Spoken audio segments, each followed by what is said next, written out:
beautiful day. Let's call into work and we'll go out and play, sweet darling. Well, I'm a civil engineer.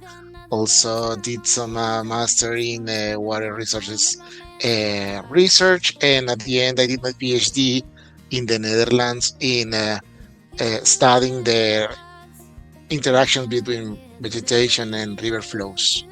That's more or less my academic background, and I'm a full professor here in Javeriana University in Bogota, Colombia, since 2007, so almost 20 years ago. And I combine my activities between teaching, some research, and also uh, projects related with water resources and sediment transport in our Colombian rivers. Talk about the good times down at the heart, darling. You can know my hand like Okay, well, the field of ecohydraulics started in my academic career and scientific career during my PhD. I studied the effects of vegetation in riverbank processes.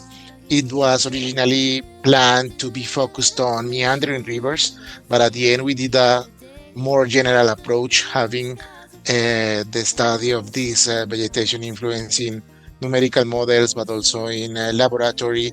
So try to combine data from experiments and field data to, let's say, scale it for the real river scale. So my first approach with vegetation, which is my main field in ecohydraulics, was during my PhD, which is already 10 years ago. So more or less 10 years experience in the ecohydraulics field within my expertise, which is the feedbacks between vegetation and river flows.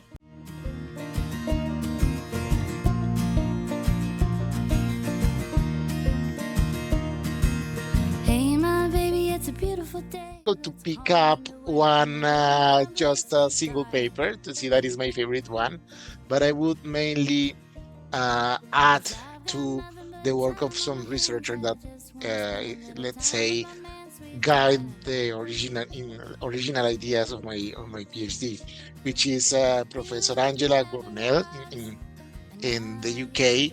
And Angela has a really nice view between several fields because she's physical geographer.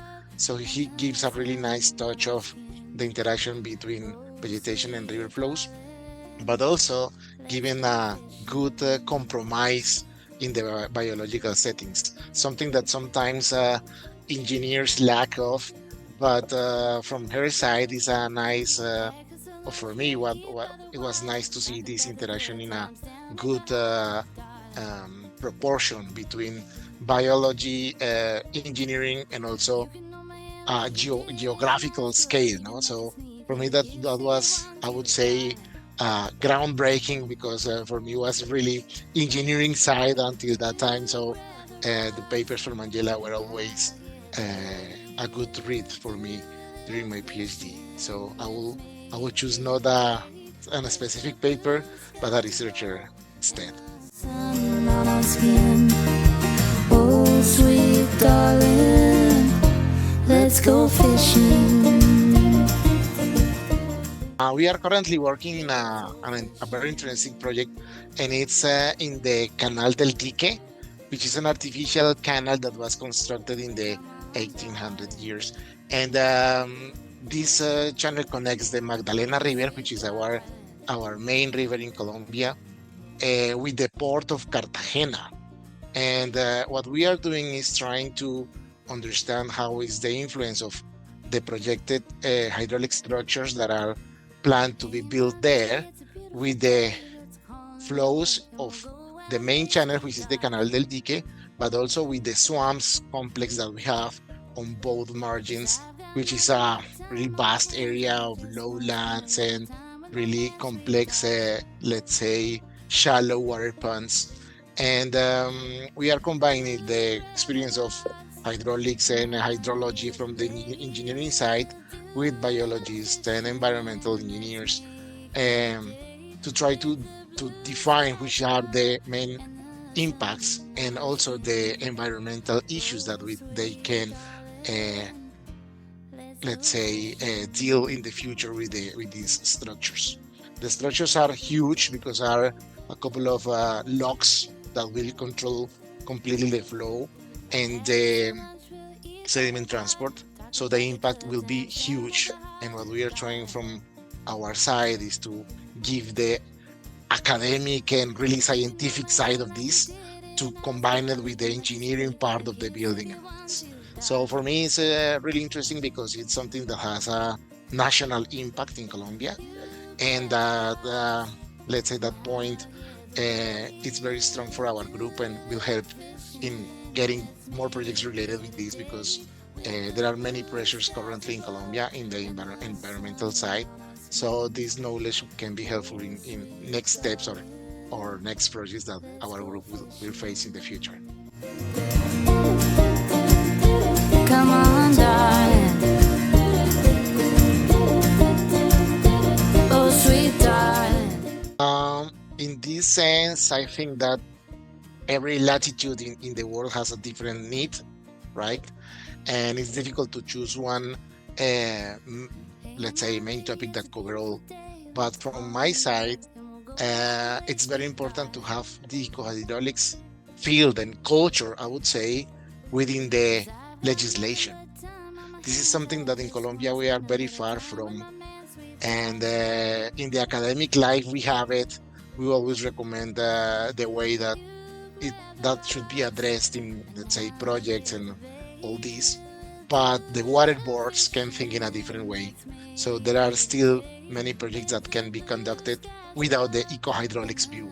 So one of the main challenges that maybe in Colombia, but other countries that are not so developed in water management need to have this ecohydraulics view with the support of the legal and the let's say the background from the government to have it by mandatory responsibility and not just for a choosing option that the water board can choose or not.